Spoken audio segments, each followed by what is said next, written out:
আপনার ডায়াবেটিস হবে কি হবে না এটা কিভাবে বুঝবেন?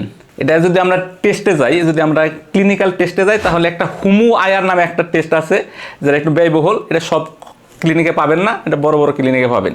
এইখানে যদি হুমু আয়ার টেস্ট করেন, ওই ক্ষেত্রে আপনার কি পরিমাণে ইনসুলিন নিঃসরণ হয়েছে, ইনসুলিন যদি স্বাভাবিকের চেয়ে বেশি নিঃসরণ হয়, তার মানে আপনি এখন ডায়াবেটিস না, কিন্তু ডায়াবেটিস হওয়ার জন্য রাস্তায় আছেন, আপনার শরীরটাও উর্বর হয়ে গেছে।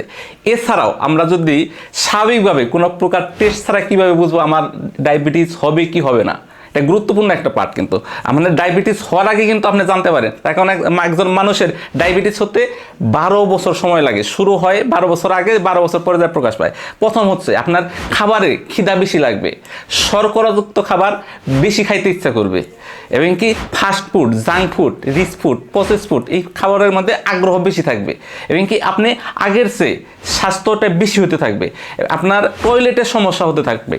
যখন এই ধরনের সমস্যা দেখা দেবে, আপনি মনে করেন আপনার শরীর ডায়াবেটিসের জন্য উপযুক্ত।